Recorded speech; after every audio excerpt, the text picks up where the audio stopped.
Hey everybody, welcome to another episode of Design Recharge. It is episode 339, and I am here with Nathanael Clanton. And Nathanael is in the Portland area, so if you're in Portland, you should check him. No matter where you are, you're going to want to connect with him. But for those of you, I know there's some Portland people here, so it's always nice to kind of be able to, not that you can meet in real life, but you could later, hopefully in the end of the summer. And so we're going to get started. One of the things, I met Nathanael through our mutual friend, Dustin Lee, and we've just been great friends ever since. And we Marco Polo back and forth. That's really how we got to know each other. Yep. And then we had some calls, right? Yep. And one of the things, you have such joy that you bring. And I know things haven't always been perfect. You now have a 7-week-old child, right? And an 18-month-old son, right? 2 under 2. Yeah, that's a lot of diapers when you can't go to the store every day, right? Or you can't go on, you're not supposed to go outside or whatever, right? Yep. So there's lots of challenges. And I think that's always been something that I've been impressed with you about, is that everybody always has challenges. You're willing to share those challenges, which I think is really bold. But then you have a really positive mindset. No matter what is coming your way, everything's going to be okay, which is a perfect for this time of what we're going through. So I'm going to get you to give a little bit of your background. Sure. Tell about how you came into design and when you started owning your own business. Yeah. Just real quick, whenever I have people tell me, oh, you're always so positive, I just say, well, consider the alternative, which is being negative, and that's not very attractive. So I'm from the Portland area. I grew up in Portland, Oregon. I'm one of the few people who's actually a native. There's been so many people moving here in the last 5 to 8 years. It's just blown up. And my dad was a sign painter and mural painter for 20-something years. So the creative, genes are in there. We've got a lot of creative people in our family too. But I grew up helping him, do signs for clients, or we'd go on jobs. We'd ride in his van, And I originally wanted to be an architect, not a designer. I didn't know that I wanted to be a designer, and I didn't even know that it was a thing. But I figured, I'm good at math and I like art, so that's kind of like a combination of those two things, And I actually went to school for architecture in high school for 2 years. I went to a polytechnic school and studied it my junior and senior year. But throughout middle school and high school, I was really into hip hop culture. I had a lot of friends that were, MCs or people that did breakdancing. But my thing was I loved graffiti art. I never went out and vandalized, but I loved it as an art form. And so I would sketch and draw, and I had my sketchbook and I would spend just hours making these pieces of art. But I had heard about a lot of people who used to be graffiti artists becoming designers at some point, because it's basically typography, but just abstract typography. And I had a friend who was kind of like an older brother kind of a figure. Respected him a lot. He was just really cool. We got really, really close. And he was a designer. And around my senior year of high school, I was deciding what do I want to do? What do I want to go to school for? I didn't really like architecture as much. I was good at it, but to me, it didn't have the versatility that I was looking for in terms of creative expression, right? Mm. And so I went and visited him at his work. At the time, he was working at Adidas as a designer. And I was like, man, this is so cool. And so I decided to go for design. I went to the Art Institute in Portland, which is no longer open, sadly. Rest in peace. Not at all? Or not just at now? all. I don't even know if the one in Seattle is open right now. It's crazy. But it was a great school. And studied design there. And it was hardcore, man. I just hit it, super. I was just really, really dedicated to learning the craft and learning what I needed to be able to go into this world. But I started working with clients in college. So when I graduated, the majority of the work in my portfolio was real life client work, which was really cool and a really cool experience. But it means I started my entrepreneurial journey the summer after high school. So I've been designing for this next year will be 15 years, which is crazy that it's really gone that long. So I've always kind of had this entrepreneurial bug with my dad being an entrepreneur and a creative entrepreneur. And then I did that throughout college, and then following college, had like an internship. And then I worked at Nike for a season. Then I worked at a design firm in town for a year or so. And then since leaving that place, I mostly went solo. I've had a few stints where I've done like long-term contracts, but I've been independent for, since 2011 and just working with my own clients.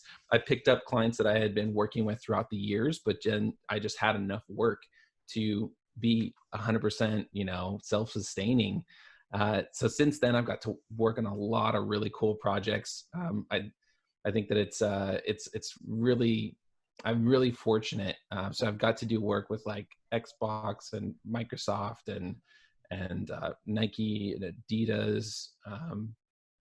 Some big names there, buddy. Yeah, some big names. Really, there's some logos up on my website, but it's really cool. Like I feel really, really humbled to get to do that. And what it's done for me is given me a lot of perspective on what it means to be a designer, what it means to be an entrepreneur, and the significance of our work, which we're going to talk about today. And about 4 years ago, actually exactly 4 years ago, it was a leap year, I launched my other business called Frontrunners.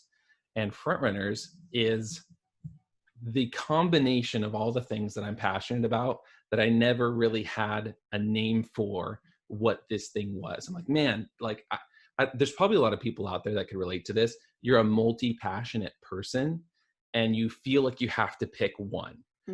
But I didn't really want to pick just one because I love teaching. I love learning. I love creating. I love writing. I love all these different things. I love personal development and entrepreneurship. And I love sharing that with people. And so I hadn't really seen a picture of that that matched what I wanted to do. And I had to kind of create my own thing. So I brought all these things under this umbrella with this idea of Frontrunners, which is blazing your own trail into your own unique calling, your own unique passion. So I launched that, started out as just a blog, and has since grown into doing podcasts, doing workshops, doing online courses. For who? Books. So who is Frontrunners for? So if you were trying to, if some of these people want to know, should I click that? Like who do you write to? What kind of problems are you solving with Frontrunners? Yeah, so Frontrunners is really, in its essence, a place to encourage, equip, and empower creative entrepreneurs. And those people specifically, because I think that there's something unique about being an entrepreneur that develops you inside your soul, unlike almost anything else, except for maybe being a parent. Because, when you're an entrepreneur, your livelihood is connected to your ability to be creative and to manage your mindset and your mental health, and all these different facets of your life are connected to being an entrepreneur. And so that sounds like a great book. The connections right? of being a parent and being an entrepreneur. I'm actually going to write a blog post on that. Sounds like a book to me, buddy. Sounds longer than a blog post. All right. Post. There's a lot to say. Yeah. Because you're right. There is a whole thing about mindset and how we talk to ourselves. We say, should I be doing this? But hello, you had a kid. You didn't know how to do that either. You're just rolling with it, right? So sometimes you just have to lean in. Not that I have a kid, because I don't, but I can imagine what it's like for those people.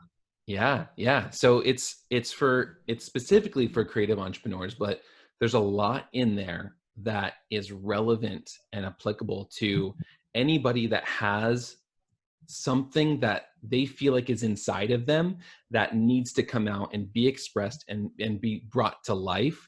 And you're running into obstacles along your journey. You don't necessarily know how to get there, or you just need some companionship like in your journey. And I always like to tell people, like, I'm stoked to run with you. I ran track in high school 4 years. And it's so nice to have someone run alongside of you, especially when you're pushing your limit. Because when you're stretching your limit and you're going faster than you've ever gone, or you're going further than you've ever gone before, when you have a partner with you, then you can push each other and you can go back and forth, and you can actually stretch your capacity further than if you were on your own. So it's for people that need a running buddy in life for their creative journey, their entrepreneurial journey, their personal journey. But the kind of core is these creative entrepreneurs, because of, you know, the result of being one develops you in a really unique way. And I love that. I'm very passionate about those people. And I like to say that I knew that it was those people from the get-go, but I didn't know that. And so I want to encourage other people that are starting something. You don't have to know who your people are yet. I'm still figuring out who my people are, but I know that my people are a lot like me, but just earlier in the process. And so if that's all the clarity that I've had to go on, I've just used that as a starting point, and then I've built that and I've grown. And as I've experimented with different things, I've kind of honed in on who do I want to talk to specifically. Yeah. Okay, so let's get into that. So one of the things, being an entrepreneur or being even a dad, right? You go through an experiment. You have to figure out what shoes fit the best for the run that you're on, right? Yeah. So you're regularly trying new things in your business. You've made courses, written a book, you've done coaching, writing, creating products. So how do you determine what's working? Yeah. Well, you have to have real personal data, right? You can't use secondhand data, because the thing that you're meant to do is for you, right? And it's going to work for you in a way that's unique to you. And I think that we can use knowledge and data and information from other people's experience as a starting point.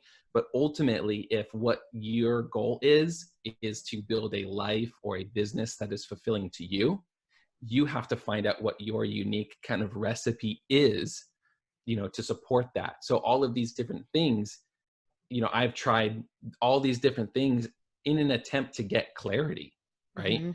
And if you kind of view it as that your future doesn't ride on these experiments, but these experiments allow you to adapt and adjust the course of your path to get more honed in on what you truly want, what you truly love, and what you don't want and what you don't love, right? So are you like regularly taking like a litmus test of like how you feel about certain things? Like when you finish a project, right? Do you say, you know what, this one really, I want to get more clients like this, or I do want to do more projects like this? Because is it just really based on feeling then, or is it like when you're doing different blog posts, do you track that success? And what is success for a blog post?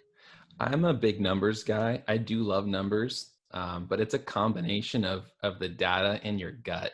You know, I feel like it's not mutually exclusive, the emotional part and the head part of pursuing your passion in your business, right? So you have to take both of those things into account. So for me, part of it, like for a blog post, for example, I need to create from a place that is authentic to me, what I feel like needs to be said to the world. And a lot of times, almost all the time, I'm sharing things that I'm actively learning. And my hope is that if I'm going through this and I'm thinking about these things and this lesson helped me, then there is at least one other person out there that this is going to help.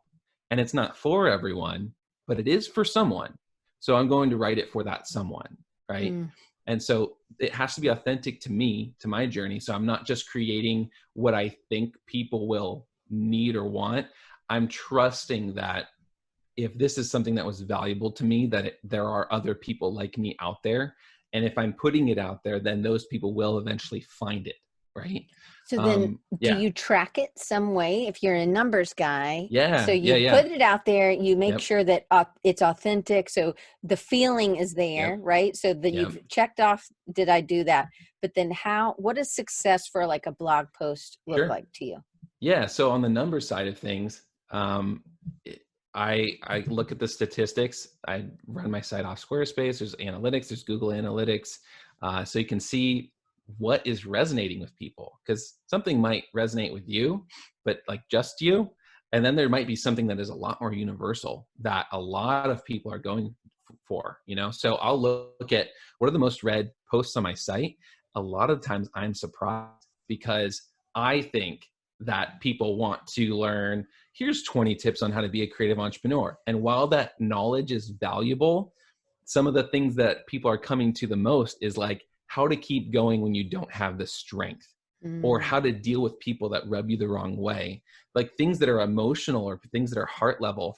And I think that it's different for everybody, but a lot of times that's why people are coming to me, is because I believe I write in a way that is encouraging. I love encouraging people. I love coming alongside somebody that maybe feels like they don't have what it takes, or they're dealing with doubts, or they're dealing with obstacles.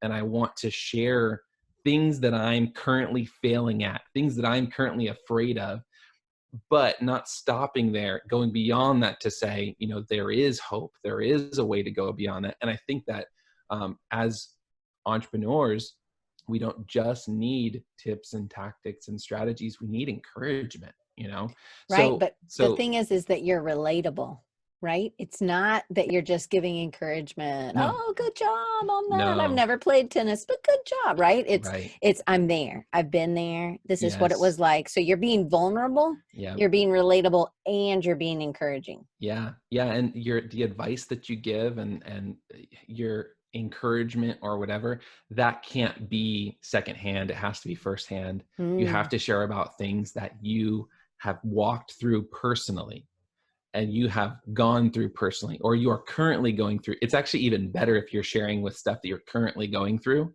I heard someone, I believe it was Jasmine Star, talked about gold plating your grit, or it might be a gal named Brooke Castillo, gold plating your grit, which is where you wait till after you're through something and then talk about it, right? Because then you can see the lessons, and then you can see, oh, like I'm good now. Like I failed so big, but now look how successful I am in the face of it.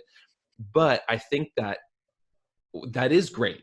I love success stories and testimonials. It's so great. But the thing that makes me love following someone else is when they are in the mess and they share about the mess while they're in the mess. So I try to do that.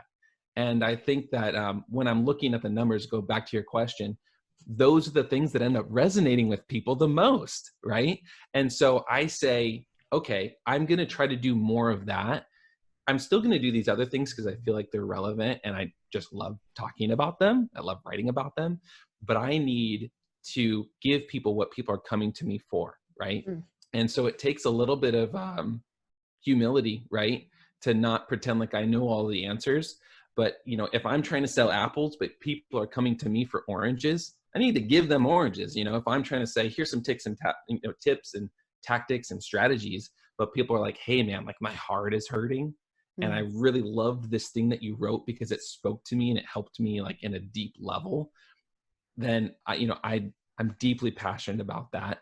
And it still is helping people in their businesses, because in your mental health and your emotional health and your vision is aligned, then you're going to be a better business person. You're going to be a better creative person. So, and Andre says, Caetano, he says it makes you more trustworthy if it's from your experience. So it is good. It is really important. So when you're talking, I think you're naturally a writer, right?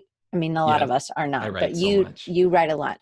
So that's never something that you're going to let go. So, but when do you know if you're trying something and it's been tracked, but maybe it takes a little bit more time or it takes more energy, like when you make a course or something like this. So when do you decide to let it go? When you say, hey, you know what, I'm not going to do that anymore because it's not tracking or it's not creating any traction. And it was a lot of time, a lot of effort, a lot of maybe money put in. When do you decide to let it go? Yeah, that's a great question.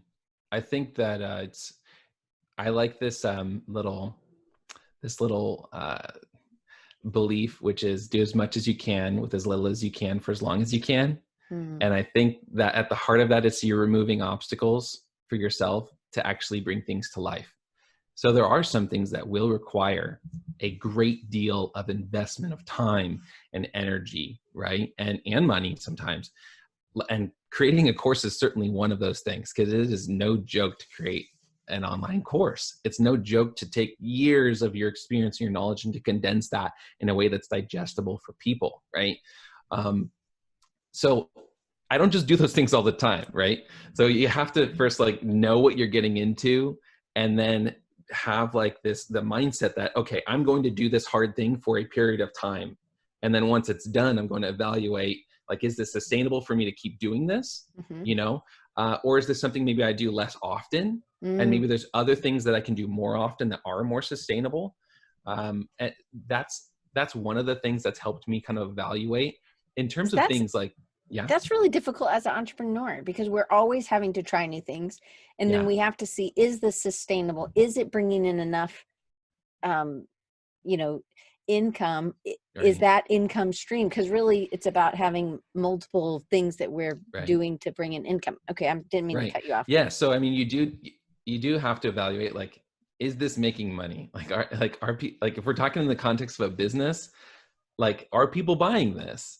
That's important, because if they're not, then there's a reason. That doesn't mean you have to throw that thing out, but it does mean that you need to evaluate maybe why, right? And maybe you need to reposition that thing that you tried, right? Because I believe that if you've invested your heart and your soul and time into something, there is value there, but maybe you're disconnecting with who you're talking to, right? So I wrote a book, I want to say it's been 3 years now. I wrote a book called Step Zero, which is about overcoming your internal obstacles that keep you from getting to success, right? And the idea behind it is that some people take their entire life to get to step one of their dream, and they're stuck on that step zero. They're stuck on the ground floor. So if I can help them get from step one to step zero, or step zero to step one, then they can take that process and repeat that infinitely to get to new levels of their life, right? So originally when I launched it, it was for everybody. And it did pretty well. There was a lot of people who really loved it, but I noticed that it wasn't really accomplishing what I thought that it should, right? And I looked at the people that were writing longer testimonials. I looked at the people that were reaching out to me and saying, hey, like, this really helped me. And I looked for common threads in those people, and it helped me. This was one of the exercises that actually helped me kind of hone in on, I think I want to talk to creative entrepreneurs. Like, while this is relevant, like, these are the people that are relating to it even more. And that's probably because that's where I'm coming from. And so I can speak to that in a unique way. But those were a lot of the people that were coming to me and responding to this thing. And so when I relaunched it again in the future, I specifically spoke to those people and instead of everybody. And so it's this kind of repeating process of evaluating, of you're casting your net out there, you cast it wide. And then when you pull back in, you see what fish are in the net, and then you like can kind sifting out, right? Yeah. Throwing the little fish back in so they can keep getting bigger, but taking the ones that are ready. Yeah. Right. Yeah. Yeah. And what's really cool is when you do that testing and then evaluating and testing and evaluating, each time you do it, you get better at speaking to those people that you care the most about. And our buddy Dustin talks about that all the time. When he was on my podcast, I was asking him about the common traits of people who are successful. And he said, it's those people that aren't afraid to try and retry and retry and retry over and over, because you understand that that's part of the process. Whereas I think that a lot of the times we get hung up on the first time that we're doing something, and we put so much pressure and so much weight, right, on this first time that it stops us from doing it a lot of the time, and we don't even bring it to life, first and foremost. Or the second kind of problem we run into is we try it, and then we use that information as like the end all be all results of what this thing could possibly be. Whereas that was just like round one, right? That was like version 1.0. And maybe it's going to finally like break through on version 7.0, right? And so we have to have that mindset of that continual progress. So, but then it comes into the realm of the mindset, right? And the conversations that you're having with yourself. Because if not enough people are buying it, then the the thing you're saying to yourself, maybe not you, but thing I say to myself is, you're no good. Nobody Right. believes you. Why would they buy this? Or why would they, right? Yeah. But that it's just that you haven't talked to the right fish, right? Yes. You Yeah. just, but you got to keep putting yourself Yeah. out there. And I think it's kind of like, I don't know, if you really want to ride a bike, you don't just get up and go like, I'm going to the Tour de France or whatever, right? France, I'm sure is how they say it, but I'm going to call it in my Alabama accent, France. So nobody does that, right? But we go and we fall and we get back up and we fall. But what we wanted as a kid was to be able to play with our friends on their bikes, right? And really it was that you wanted to go to Jennifer's house, or you wanted to go, you wanted to get somewhere, and this was a tool for it, but it was also fun to race. And that's what business is too. But I think in my head, I have gotten, when I've released things, it gets real raw, real quick. Right.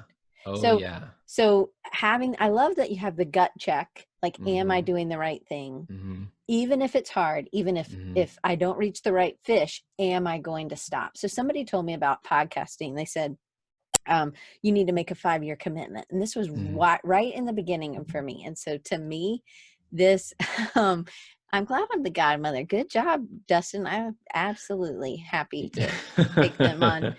So, but think about, like, if I, bookers, man, I hadn't taken my ADHD medicine this afternoon. Now I can't remember what I was saying. You were talking about when you started podcasting, 5-year commitment. So the guy was like, and he wasn't just talking to me, but I felt like he was talking to me. And I said, okay, well, can I do a 5-year commitment? And I remember my mom was there. She's here. Hey, Mom. It was me, and I'm not going to say which aunt and uncle, but we were at a restaurant in Livonia with this aunt and uncle. And the aunt said, why are you doing that? Who's making you do this? And I'm like, making me? What do you mean make? And it's kind of like, Amy Lyons, I think, probably has been here the most times. Like, she gets the winner award for the most attended design recharges. I could go back and see when she signed up, and I think it was 2013 or maybe 2012, is that she signed up on my list. And so that's a lot of, me and Amy have been together a long time. And, to be honest, a lot of people in here I know you because we've talked, and I feel like I have a relationship. Now, when you're just listening, I don't know, you have to email me or something so that I know that you're listening. I so appreciate it. But, it was never about numbers to me. But had I come and no one showed up, it would have been crushing, So Amy, you have no idea how much you just showing up made a difference to me to be able to keep going. Right. So sometimes there are numbers, but I never went back and did numbers. I know Dustin and I have talked about this too, but I still don't even know how many people download the podcast per week. Like, I think I should probably care about that, but I just don't. Yeah. Because to me, it's y'all that showed up today. Yeah. And I'm here for y'all. Even, there's 18 people. Like, I'm here for those 18 people live today. My mom always asks me at the end, she's like, well, how many people showed up? And sometimes there's been 70 people. There's, it just, you never know. But I know that there are other people that download it. And sometimes I need that extra encouragement. But for you, did you have to make, I think with the entrepreneurship you have to make a commitment to the business for a certain number of years, right? Yeah. I think that at the heart of all of that, even deeper than making a commitment is where does our identity lie, right? Because we only get devastated by these experiments and by these, forays into something new when our identity is tied to that thing, which is really hard. It's really hard to not do that because you invest so much into it, right? And so you're spending, dozens, maybe even hundreds of hours creating something. And you're putting in your experiences and your emotions and all these things. And so you've put all this stuff in, but it's kind of like that old adage, like, kill your darlings, right? You have to be willing to sacrifice like the single thing at the expense of like the entire vision, right? Your whole vision is the more important thing. Why did you start this thing in the first place? And what does that do for you as a person? So I experience those anxieties every single time I try something new. And I think that's a really good thing, because I think that for the most part, we avoid those feelings like the plague as much as we can our entire lives. But that doesn't develop the strength that we need to accomplish the kind of dreams that a lot of us have, right? That's that muscle we need to stretch, right? That Yes. uncomfort when you're there, think about what it is and then lean in. Yes. And we have to do that over and over. And I think that, yeah, when we have that mindset of where does my identity lie, it gives us the strength to be able to overcome comparison or having unmet expectations, right? So one example is when I wrote my book, my definition of success, which I think it's important that we set that in advance before we cross like a finish line or whatever. My definition of success for it was that I finished it, because it was more important that I did that for myself, to say I am an author because I wrote a book, not because someone else told me that I'm an author, not because it got any level of acknowledgement or it sold a certain amount of copies. For me, that's what it meant for me. And I set that in advance. So when I finished it and I launched it, I was like, dude, anything else beyond this is icing on the cake, right? And setting those kinds of healthy expectations and healthy goals is really good. I think that once we kind of start to establish mastery, then there's different like levels, right? Like once you're like, okay, I've done live webinars 150 times. Now I'm going to start to think about how can I like maximize this, you know? But at the same time, I like you said, default to, we have to have grace on ourselves in that process. And we have to come back to the heart of what we're doing and be able to distinguish between, you know, am I focusing on the heart of what I'm doing, or just like a part of what I'm doing, just a facet of what I'm doing? Am I losing my mind over, you know, these stats? Am I losing my mind over, this has to be the best podcast in the world, this has to be the best online course in the world, or the best book, or, you know, the best workshop in the world? Like that's where you lose your vision, and you're thinking about the branches, you're thinking about all these things that like are meant to support your vision. But we have to focus on the heart of the vision. Like, why did I do this in the first place? Okay. So I love this. I love this. Okay. So I mean, if you people have ever listened to it on, whatever, on YouTube even, or on pod, wherever you get your podcast, don't really edit. And for many, many years, I didn't edit anything. It just went from here, bloop, I just put it straight up. So it was never about making it perfect, because I just felt the content was really good. But then I also realized that so many of my friends had these super polished, right? And it made it so it had to do with value. And I was like, okay, well, I don't want to be devalued. And I'm going to go back to what Laura Beauparlant said a couple weeks ago. There's her little book that you can't read because it's too bright. But she talked about this cake decorator, and the cake decorator kept getting these calls. Hey, well, can you make a cake for us? And we got $30. And her lowest price was $400. So her value wasn't being represented. And so I felt, okay, well, I needed to get a better mic, and I hired somebody now, and he does my editing. It's still not like all the ums aren't gone or whatever. But I feel like I'm trying to be a little bit better, because I think that perfection is the biggest stealer of helping other people. Because if you have to make it to be perfect, oh, I've got to edit it, I've got to do this, it is what is failure to launch, right? But it is the steal. It is what steals. If you love helping people, the quicker you can get your thing out there, even if it's not perfect. And I think Dustin he did a beta for the passive income for designers, and even with a product, right? They might produce a product, and then they revise it and refine it, and then do an update, instead of just waiting till it's absolutely perfect. It is. So Paul says perfection depends on the intended target.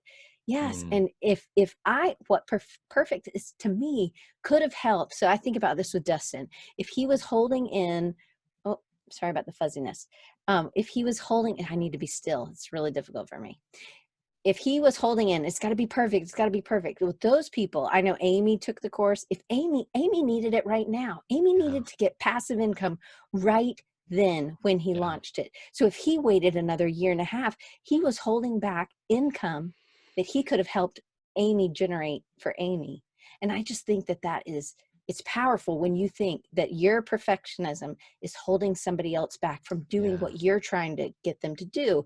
And so I think that I love, so I want you to dig in a little bit more about what the heart is. So what is the difference between the gut and the heart? Yeah. So you're reminding me of a quote that a friend told me once, that someone is always waiting on the other side of your obedience. And I feel like there's a level of accountability that we have when we have a vision or a dream or a passion inside of us. It is meant to be for more people than just us, right? That's why we call it a gift. It's a gift to us to enrich our lives and fulfill us, but it's also a gift to other people, right? So you probably feel this way. I feel a certain level of responsibility that if there's something that I've been given or some kind of level of understanding or knowledge or whatever, that I want to share that with somebody else, right? And perfection, you're right, can really steal that. And another quote, I believe this is also by a gal named Brooke Castillo, said, "B- work can change the world." Yeah. Right. And if we have that mindset that the imperfection actually is more powerful than perfection. Perfection is not relatable, but imperfection is. But we feel like we need to be perfect in order to be credible, right? But really it's our authenticity that makes us credible, not perfection. Perfection actually creates too big of a gap between us and the people that we want to reach, right? And so, like if we're sharing about the mountaintops, right? We're sharing, here's how great I am. Here's all the, the wins that I've had. But the people that we want to reach are down here in the valley. Imagine how big of a jump that is for them to try to connect with you. It's too big, right? And so when we think that we have to be perfect, we have to be, I don't know, I think about credibility a lot, right? My whole job as a designer is to make brands look amazing and perfect and polished and dialed in. So when I think about myself, I like default to that, right? And I think perfectionism can be that for us. It can be a mask, right? But it ends up being a mask between us and the people that we want to reach most. And we're like, how come I can't connect with them? But we have to bring that authenticity in. So this, I think, connects to what we're talking about, which is the heart. We have to know our why, right? Like Simon Sinek start with why, start with the reason why you're doing it. And I think we also have to continue to come back to the reason why we're doing it. At the beginning of last year, I felt like,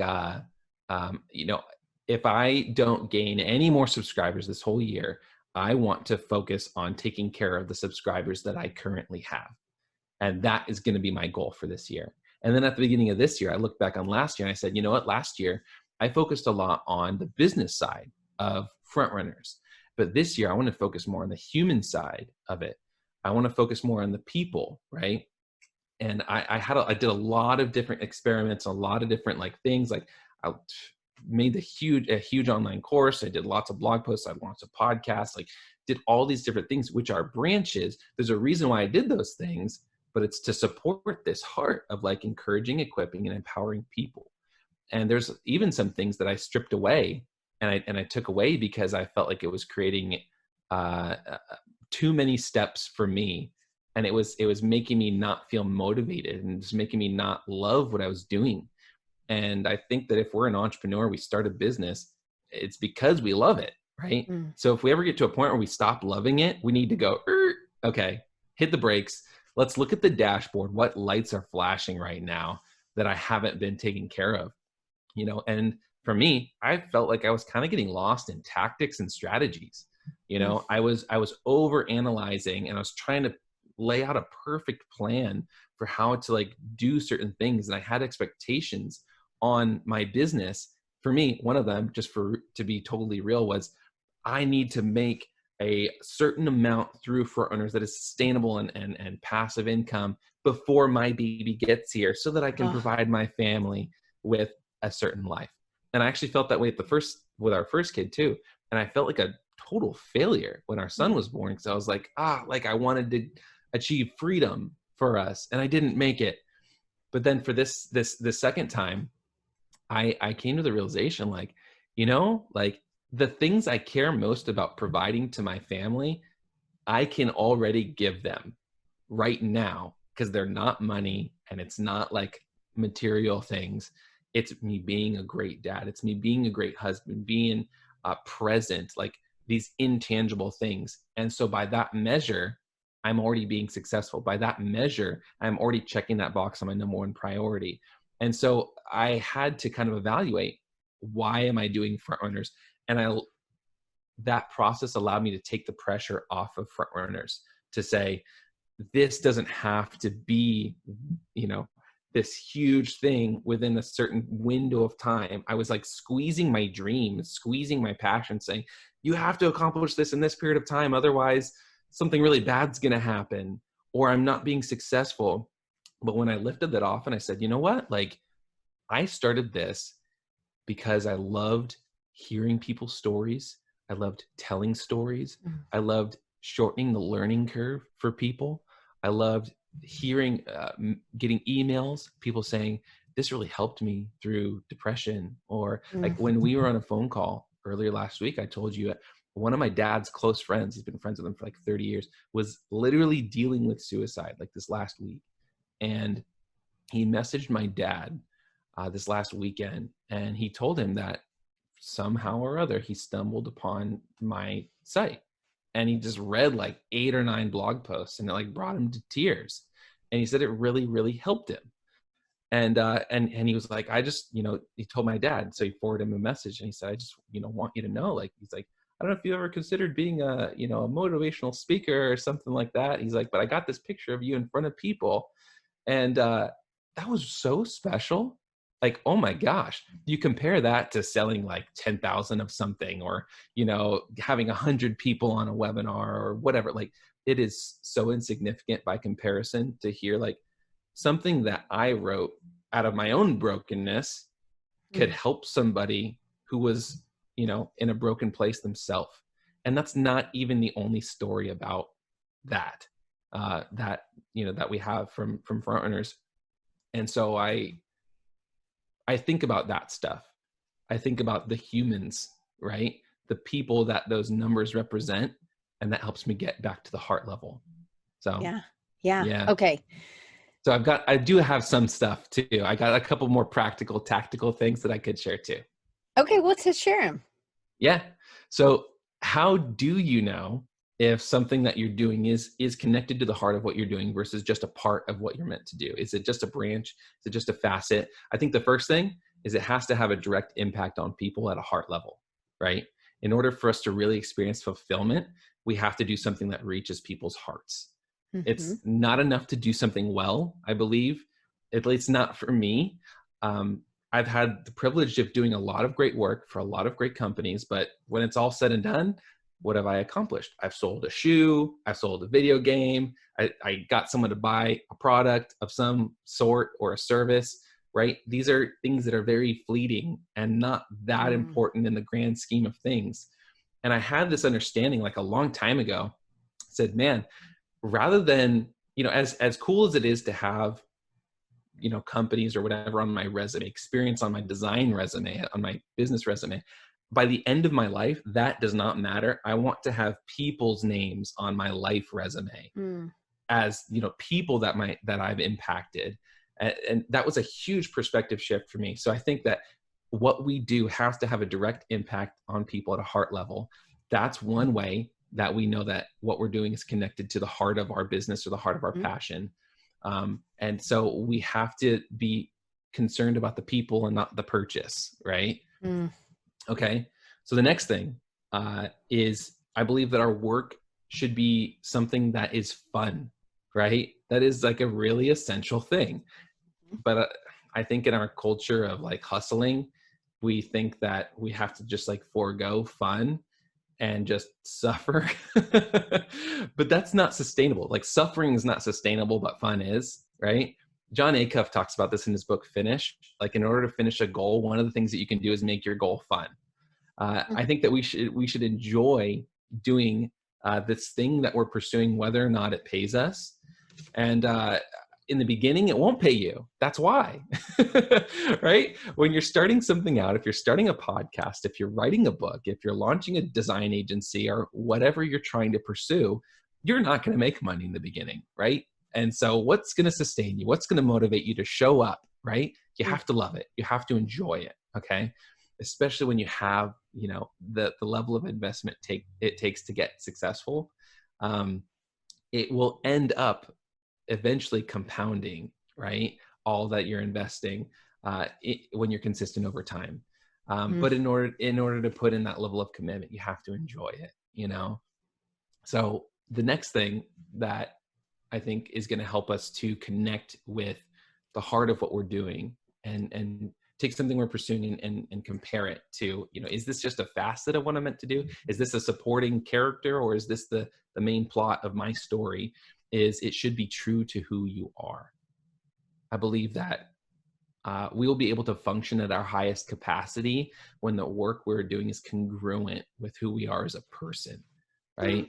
There's a lot of things out there that work for a lot of different people that will not work for you. There are things that will work for you that will not work for other people, right? And I think that we have to understand that what we have to offer is not for everyone, but it is for someone. Our work has to be true to us. And so when we get lost, when we start to cater to who we think we need to speak to, right? We get lost when we try to do what we think is expected of us, right? Versus understanding that if I am myself, that there are other people out there like me. That's right. So I'm going to speak to those people, and those people are going to hear my voice, even if nobody else does. Most of the times that I felt frustrated in my business or with something that I'm working on has been when I was trying to kind of force it, right? It's when I've been doing something I felt like I was supposed to do. Oh, I'm supposed to do this kind of email marketing. I'm supposed to write my, my copy in this specific way, to hook. I'm supposed to present myself in this certain way in order to be credible. And that has led to frustration because I didn't feel like it was true to me, right? And so I think that it's important for us to express ourselves in that way. Even though like emulating people is great, use it as a starting point.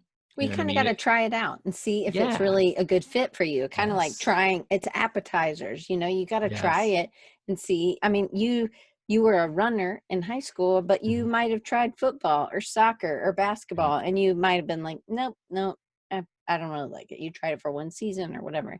So I know that this is something I deal with. And I think maybe this is something a lot of people deal with, just feeling fractured. So either you have your day job and then you have this side hustle, or you have your business, but then you have this other product that you do. And so your time is split. And I think of this as like a fracturing, right?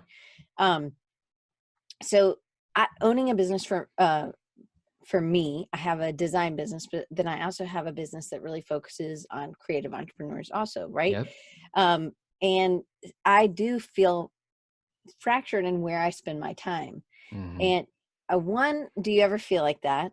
And then yes or no? I'm smiling because it's like every day of my life. Yes. Okay. And then you add kids on top of that, and right, there's another fracture in. So it can become very, but it's like when you feel like you are meant to do something, you have to keep pushing forward. So then when, I guess this for me is, I still practice design. I still have lots of clients. And I think for me to be able to reach creative entrepreneurs, I also need to be dealing with clients and seeing what that is. For me as a teacher, it's really important that I'm practicing design. This is a belief I have. So when does it switch from, or is the goal 50-50 front runners and 50-50 doing design work for clients? Or is there some point where the majority of your work is going to be front runners and then you just pick certain clients, or you let clients go? Well, the easiest answer is in the long run, I would love to do Frontrunners like 80-90% of the time and design, less, just because that work is much more fulfilling. I've done design for a really long time. Um, the more in-depth answer is, I think that balance is an illusion, right? There's a book out there called, I believe it's The One Thing, and they talk about the illusion of balance. They use the analogy of like a ballerina. When a ballerina is standing on point, they're actually constantly adjusting, right, their balance. And that's what balance is like for us, like 50-50 balance and compartmentalizing. I don't think that actually exists. At least it doesn't in my life. It's a constant adjustment, right, on a daily basis of evaluating what's important. And it comes down to priorities, right?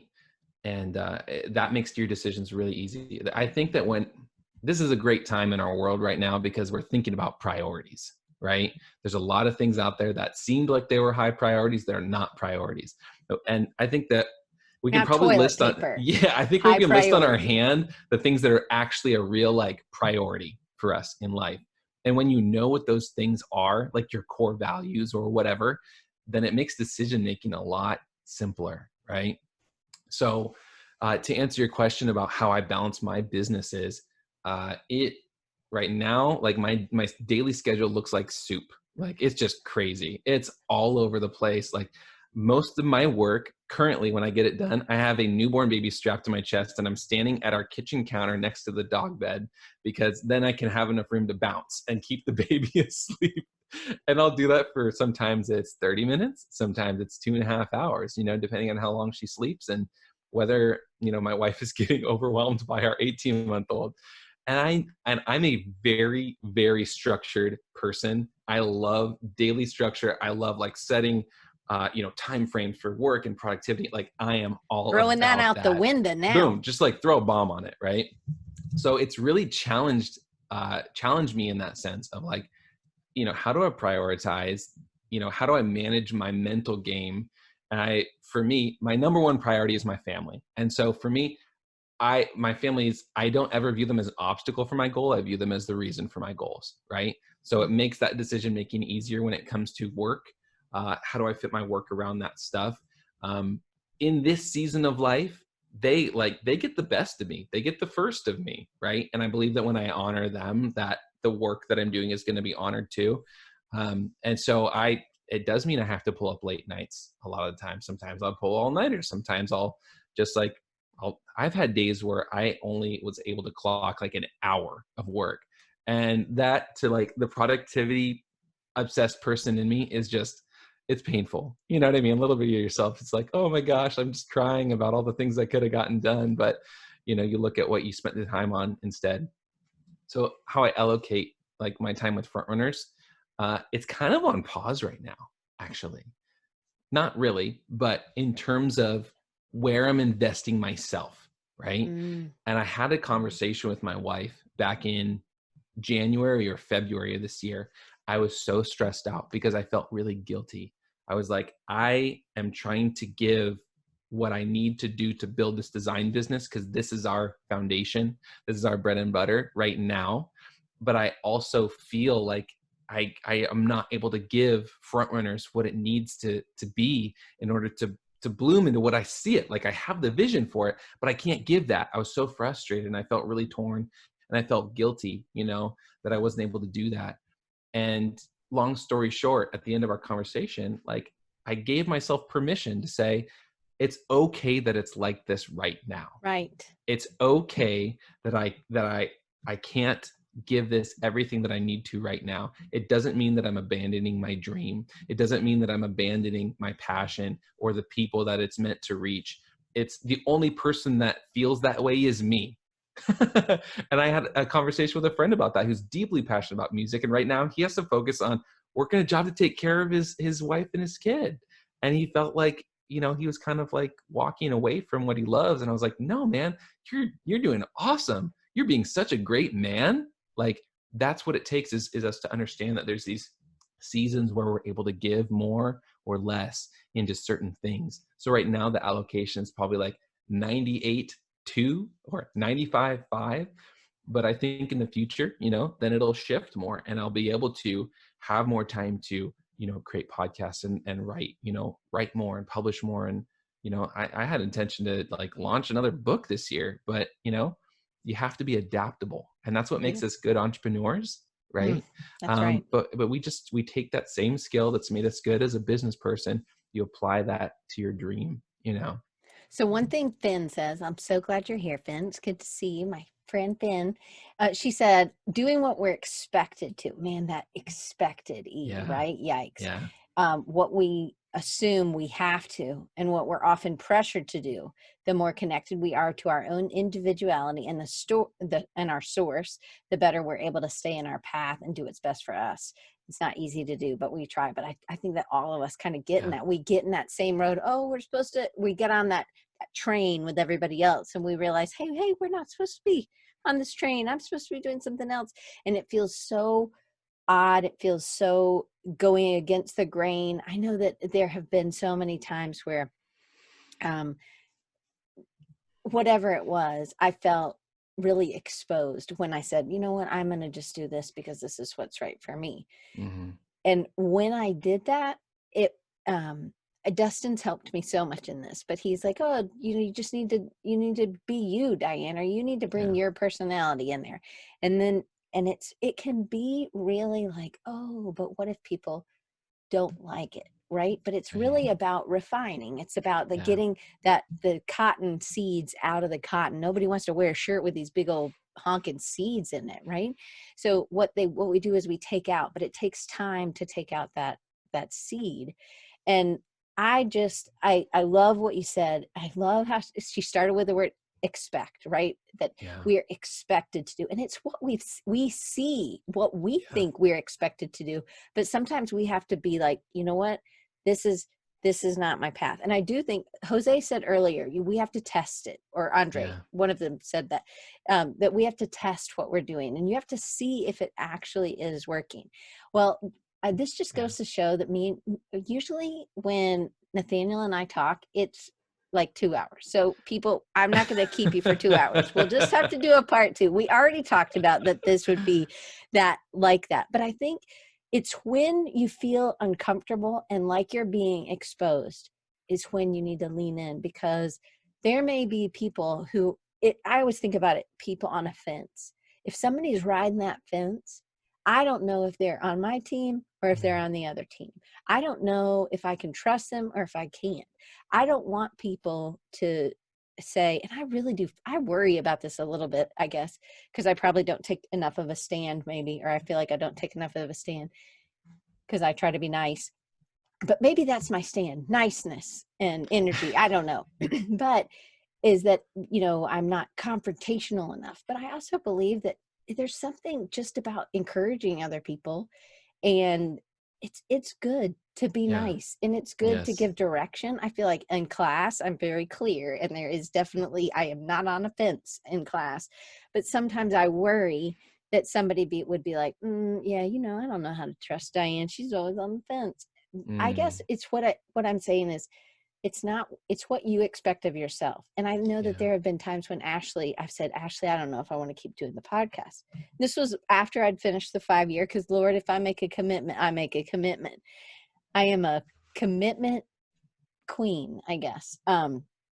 So she said, but Diane, is it still doing something for you? And I said, yes. She said, well, what do you feel like when you get off a call?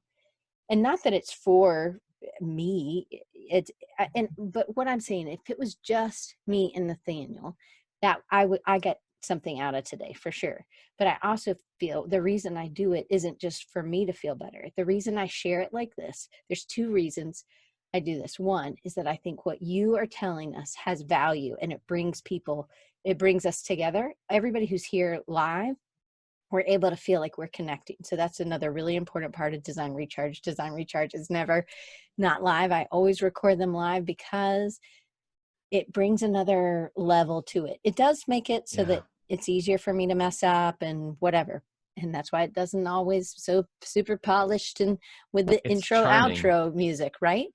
charming. That's my mom will be like, he said it was charming, Diane. You know what that means. No, I'm just kidding. She won't really say that. She'll be like, he was so nice. But what's important is not the polish to me.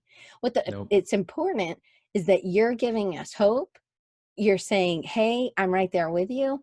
And it's example after example after example. And I just think we need to be together, right? Yeah. Even before the COVID stuff, I felt like we needed to be together, and I'm super thankful that we can be. To me, I love that there's so much. And Maria said, she's like, grace. You have to give yourself grace when it's 95% family, 5% work, right? But you still need to make money, right? There's still that, and there's still that heavy burden. But when you think about one of the things you wanted to provide was having time for you and your family. Yeah. Well, now there's time, right? Yeah. And we didn't get through any of these questions, but we got through 3. We'll have to do part 2. Yeah, part 2 and part 3, because there'll have to be. I'm just kidding. I'm gonna ask you a couple more. So we'll save the other meat. So number 4, 5, and 6 is going to be a multi-volume set. Yeah. Right. So one of the questions I ask everybody is, so in this time, a COVID time or just new parent time. So Andre, the dad, Andre, he was here and he had to go. But, when you have a newborn, and I think Maria probably can attest to this, she's working late at night because she's taking care of the kids, and, everybody's living a new normal right now. But when you have a baby and you have another baby, and it's not the same. So even if there was no COVID, you would still have weirdness because it's a new baby, right? So how do you recharge in that space? Yeah, that's a great question. I've used the analogy that it's kind of like when you have a baby, it's pretty crazy because you take everything that was normal for you and you shake it up. It's not like getting a dog. We have a dog. He was our fur baby for a while. But like when you get a dog, you add a dog into your life. But when you get a baby, it's like you blow up everything you previously had, and then you build your life around this child, right? And then when you have a second baby, it's like that, but compounded, because then you have no margin, right? When there's one kid, you can tag team it, right? And there's a little bit of time margin for like one. The dog's not helping out? Nah, man. Well, no, he's awesome. He's awesome. But when you have a second kid, there's no margin because one of you has a child at like any given point in time, right? Dave Koch, he has twins and a son. So, right? Twin girls and a son. So, whew. Bless your heart, right? That's what you guys say in the South, bless your heart. So how do I recharge? Mm-hmm. It happens because that's really hard. It's different than it used to, right? So I used to love taking 2 hours in the morning, an hour and a half, journaling and like getting really introspective. So it's just different. It shifts. So now what I do in the morning, this is one thing that really recharges me. I go on a walk with the dog, which number 1 needs to get done anyways. And number 2, my son wakes up really early. So I take him on the walk too in a stroller. And so I have to stack things, right? And on that walk, I will, I'll say my prayers in the morning. I'll do affirmations. I'll just like breathe fresh air. I'll be, thankful and grateful. Sometimes I'll like do Marco Polos, or I'll send encouraging messages to people, or I'll use that time to listen to like a podcast or a book. To me, that's my me time, even though I'm like stacking it up. Right. So you kind of have to do that when you don't really have those big margins of time. And this is kind of a concept from Atomic Habits by James Clear. Such an amazing book. Oh my gosh, read that book. Amazing. He calls it habit stacking, right? That if you're trying to you're trying to do a new habit, you're trying to add something in that you don't normally have time for, you combine it with something that you already do consistently. So every single day, I know the dog needs to go out, right? Every single day, my son is awake early in the morning. So I'm stacking those 2 things and I'm adding on the things that fill me up in that same time. So that's one example. And then another example is like, little tiny moments of connection right? Mm. Me and my wife, like, we're lucky if we get to like hug each other without a baby in our hands by like 8 p.m., or a lot of times, even though we're in the same house, we'll be like, hi, So like stopping, even if it's a couple seconds, right? Or stopping and taking a couple breaths, and doing at least one little thing that's for me, it definitely recharges me for sure. All right. So what would be your takeaways? Is it that it's about people, not the purchase? I wrote them down so I wouldn't forget. That's good. Is it Yeah. about fun, finding fun, even when it might be something that we're suffering through? I always think I don't like to unload the dishwasher. Clearly, John does not like to unload the dishwasher because he clearly never does it. But I have now made it into a game, and I try to get it all done in Yeah. 2 minutes. So I have the Nice. timer, and I'm like, if I can get this done in 2 minutes, this actually could be kind of fun. I like to compete against myself. Yeah. And then the number 3 was being true to who you are. But was that what you think your takeaways are, or what do you think? Is it Those are part of it. So I'm going to give you another analogy. I once had a okay? mentor tell me that some things are necessary, but they're not sufficient. And he used the analogy of baking a cake. Eggs are necessary, flour is necessary, sugar is necessary, but it's not sufficient enough to have those things on their own without the other things. So all of these things are necessary, but it's the combination and application of all these concepts that really helps us to hone in on what we love, right? And it's when we're putting these things into practice, it allows us to triangulate what the heart is. When you experiment on 5 different things, it allows you to triangulate where's the commonality, right? Right?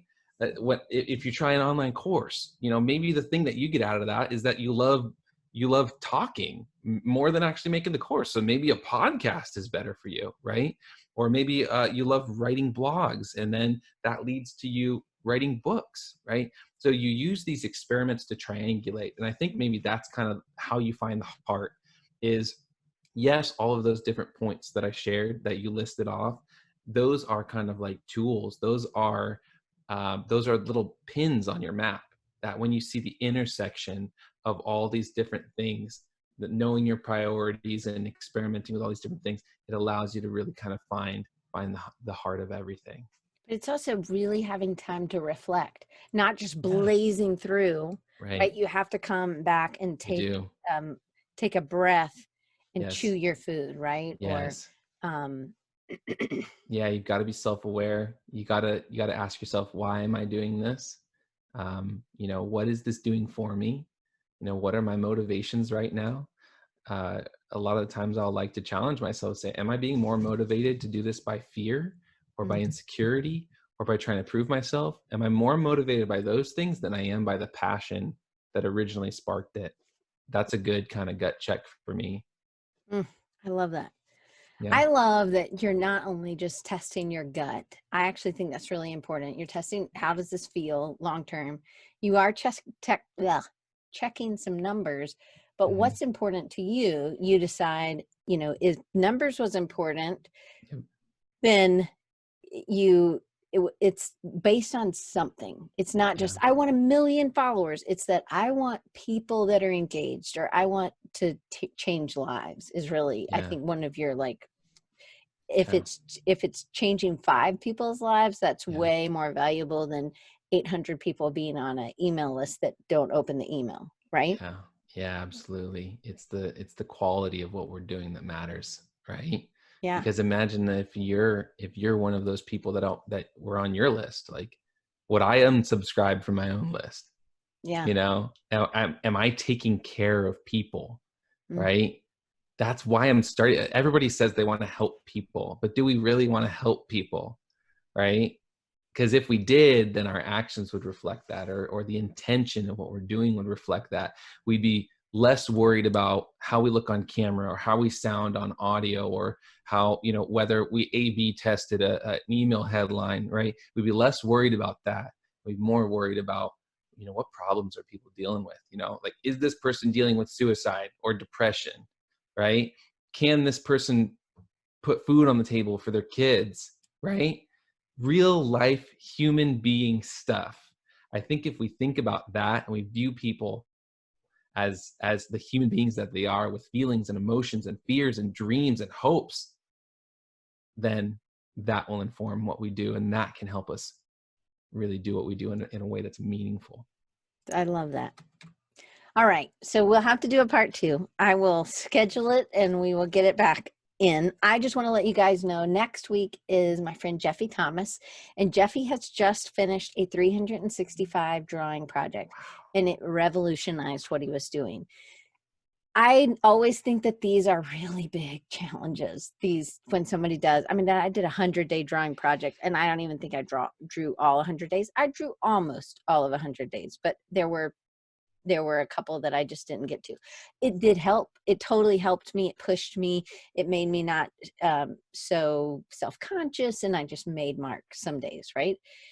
But what does a 365 project do? And he went from being digital to going back to, he was always analog. And then he got an iPad. So he went to digital, and then he went back to analog, because there was a time in there where he was like, no, I got to go back. I got to go back to analog. So I think it's like you're talking about, that triangulation is seeing where it fits and what does resonate. And I just think that it's really a neat, that we need to test ourselves. But I think it's that we need to have that bird's eye view sometimes and come back and not just see if it was successful, did it make money, did people like it, whatever, but what did it do for us, and how is that changing? And it really is about the relationships that we're making. And I think even when you're doing a 365 project, you are making relationships online with other people. And if you are doing a 365 project, but you don't have time to respond back to those people, then maybe it's not a good 365 project. So maybe that's another aspect of the 365 project. I've got questions for Jeffy. I hope you guys will be here next week to do it. But I want to make sure that you guys know how. I know I put it in the very beginning. It will be underneath if you're watching on YouTube or you're listening on wherever you get your podcast. It's in the description if you can't remember how to spell some of these things, but I'm going to put them in there. So Nathanael spells his name NathanAel Clanton, Clanton.com. It's all one word. Yep. And then you can follow him on Instagram and on Instagram as at Frontrunners with an S Life. Yep. Okay. And at Nathanael, just like I told you to spell it, but with a dot in between Nathanael and Clanton. And then you can also go to Frontrunners Life, and you can sign up for his podcast. Sign up for the newsletter. You're going to get lots of things. If you want to get his book, Step 0, it is also there. There's lots of other yummy goodies in that as well. So frontrunners.life and nathanaelclanton.com. Yep. Awesome. Yeah, that's where it all lives. And I'll continue to bring new things out in the future. I would love for you guys to subscribe to the podcast. There's lots of amazing stories of people who are just like you. That's really what it's focused on. We talk about real life stuff, no sugarcoating stuff. There's lots of really practical, but also heart things in there. I think you guys will love it. And for the subscribe, if you want to just jump right to subscribing, just frontrunners.life/subscribe, and that'll get you there in a hot second.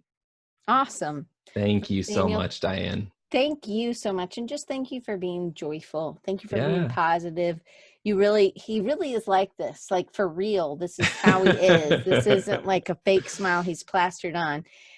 He is very joyful, and things are not always perfect. And so I think that that's a really good example of the daily decision. For sure. Anyway, I appreciate you being vulnerable, and I appreciate you sharing. And I really like just the going back and seeing what is connecting all the things that I'm experimenting with, and seeing how it's working, and seeing what is working. So I appreciate you. I thank you. And guys, we will see you next week. And the commercials are going to be next if you're listening on YouTube. Hey, everybody, thanks so much for watching and listening, or wherever it is. Just so you know, all these links that I'm about to say are right under here. The Power Station is the mastermind group that I lead, and it doors close on Monday. The next one starts. The Thursday night group's already full, but the Monday group is during the day, and it's not full yet. I'd love to see you apply. So at Recharging You, we know that you want to be a focused, confident entrepreneur with clear direction. And in order to do that, you need to get out of your own head and learn from other creative entrepreneurs. The problem is that you're a solopreneur with limited knowledge and experience on what your next steps need to be, and it makes you feel uncertain and alone. We believe every entrepreneur should be supported, challenged, and encouraged as they grow their business. I understand how overwhelming and demanding building a creative business can be because I've been growing my business for 17 years. Here's how the group works. I listen carefully to your goals and struggles, and then I work with you to unlock patterns and opportunities. And then I walk with you through this transformation and help you reach your business goals and a couple of personal goals at the same time. So why don't you apply now? You can stop being stuck and doubting your value and your decisions and instead start seeing growth in your mindset and in your business. So apply today. And the link's below at rechargingyou.com/powerstation. It's a small group mastermind that meets on Mondays at 11 a.m. Eastern, 8 a.m. Pacific. I hope you join us. And I'll see you next week with my friend Jeffy Thomas. And I hope you apply. See y'all next week.